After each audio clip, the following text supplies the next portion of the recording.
The 2024 AGA Hall of Fame inductees are Mark and Patty Goes of Odell, Nebraska. Mark was first introduced to the Gelbvieh breed in college during his time at the University of Nebraska-Lincoln. I'm Mark Goes. This is my wife Patty of M&P Gelbvieh in Odell, Nebraska. One of my good friends had been to one of the first Gelbvieh Junior Nationals, and I remember him wearing a t-shirt that had a strange word on the back, and I asked him what that was, and he said people pronounce it so many different ways, and he had some fun names that he called it, but he introduced me to the Gelbvieh cattle. So obviously many of the founders of the Gelbvieh breed, they followed the data from the U.S. Meat Animal Research Center, and that influenced their selection of this as a breed to raise for seed stock. I had the opportunity to work there for a year in 1989 and to see firsthand those Gelbvieh cattle and how they perform compared to the other European continental breeds that are on test in the germplasm evaluation studies. So the U.S. mark would have surplus sales of their cattle, and I had opportunity to study through them and to select the ones that I thought were best for us. And so that was some of the foundation of our breed as well, our herd, as well as we worked our way on through. Our daughter come along and we got heavily involved in the American Junior Gelbvieh Association, and Tricia had the very first national champion balancer cow-calf pair established up in Sioux Falls, South Dakota. So we raised a lot of balancer cattle before balancers were cool, I guess. And now I truly believe the Gelbvieh Angus cross, or the Gelbvieh Red Angus cross, is the best female that walks the earth. And we've always been real big on eye contact and a handshake. And so when we were first getting started, we wanted to advertise rather than buy a print ad, which we did a lot of, but more important to us than a print ad in the Gelbvieh world was a plane ticket to a cattle sale. And so we would go to Kentucky, we would go to Wyoming, we would go wherever we could go to a Gelbvieh sale so that we could meet people and talk and see their operations, and they could learn who we were and vice versa. So it's been a real people business for us. In his professional career, Goes served as an instructor at Southeast Community College in Beatrice, Nebraska. During his tenure, he started a Gelbvieh and balancer herd at the college and advocated for the breed among students by attending shows and sales across the country. Many of his students have started their own Gelbvieh and balancer herds and become members of the AGA. I started there in 1994 and I worked up until 2021, and I was challenged with revamping the cow herd in 1999-2000 again. We wanted to select a complement to the Angus cows for our two-breed rotational breeding program, and then some type of a breed that we could use as a terminal sire group on them. And so at that time, again, the American Gelbvieh Association launched the very first hybrid registry, and so that allowed us to leverage that in the educational world. So at night, early in the mornings, we're heat checking cows, we were tagging calves, doing all kinds of real world work, and the Gelbvieh cow has a very gentle disposition. And so it was nice when we would go out to tag the calves with a group of students that might be naive to what might happen, and I felt much more safe that they would not get hurt. Obviously, I wanted success for my students, and so I will always live with the realm that Gelbvieh's own maternal.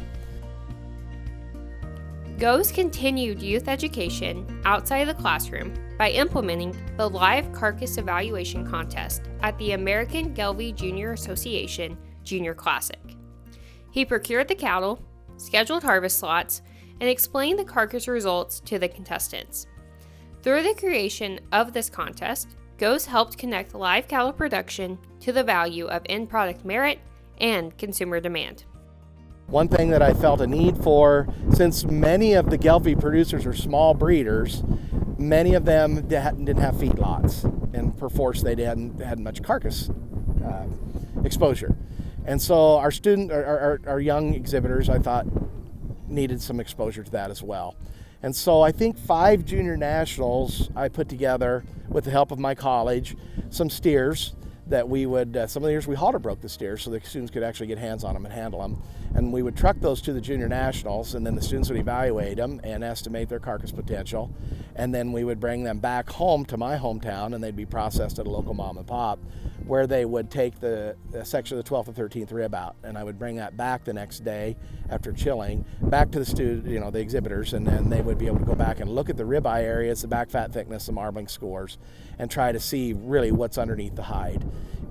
Carcass is the end point, and customer satisfaction is the most important thing. And we can have the greatest cows on earth out here running these pastures, but if they don't produce a product that our customer wants, there's no need for us. We had a summit at the American Gelbvieh Association way back in 2008, and it was brought out that our Gelbvieh cows are the smallest mature-sized cow of all the major top 7 breeds. But yet that small Gelbvieh cow had the ability to wean off a calf that then post-weaning growth would catch up to all of those larger framed, higher hip height type cattle. And so I brought up at that time that, well, gosh, we truly have the greener breed, don't we? We've got the breed that has less of an environmental footprint out there, but yet still produces more with less. I mean, if you think about that, the smaller cow able to produce the larger steer at the end point, that's going to be everyone's goal moving forward. Goes has served in many leadership positions throughout the beef industry. Goes is a past president of the American Gelbvieh Association, serves as an active committee member, and was the first president of the American Gelbvieh Foundation, where he currently serves as the vice president. Additionally, Goes has served in multiple positions to develop the strategic direction of many industry-leading organizations. One of the things that I was a strong advocate of was the American Gelbvieh Foundation. The 50th anniversary of the Gelbvieh Association in the American Gelbvieh Association was in 2021, and the foundation embarked on a project where we set out to gather as much data as we could, and again, we hired Therese Lambert to be to author the book for us, but we also set up a crew of people that would edit everything that she worked on. And so whatever she produced would come to perhaps me, and then some to Nancy Wilkerson, then to Glenn Wiener, and then down to Alan Mary Knapp. And so there was a lot of eyes on what was written in that book. Well, the barns on the wall those are put together to display the original foundation bulls to be brought into the United States.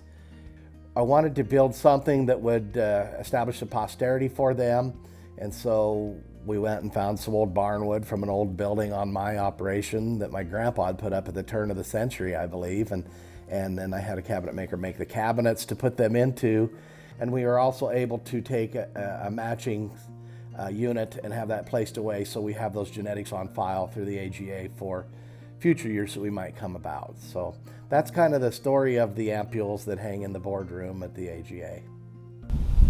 I guess the one thing that I'm the most proud of is that generations after generation after generation of the Gelbvieh people, the Gelbvieh family, continue to work in the industry with that passion of Gelbvieh in their heart.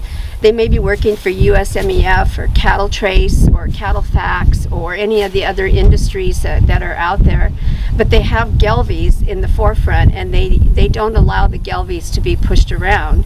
They're talking the Gelbvieh breed all the time. They believe in the Gelbvieh breed. They've had experience with the Gelbvieh breed, and they continue to tell the story of the Gelbvieh breed throughout the beef industry. And it makes me so proud to listen and to watch them in different venues that I had the opportunity to be a part of.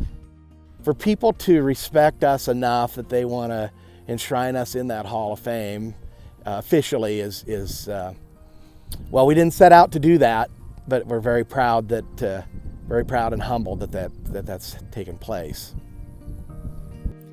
Congratulations to this year's Hall of Fame inductees, Mark and Patty Goes. We are so grateful for their dedication and contribution to the Gelbvieh breed. Congratulations.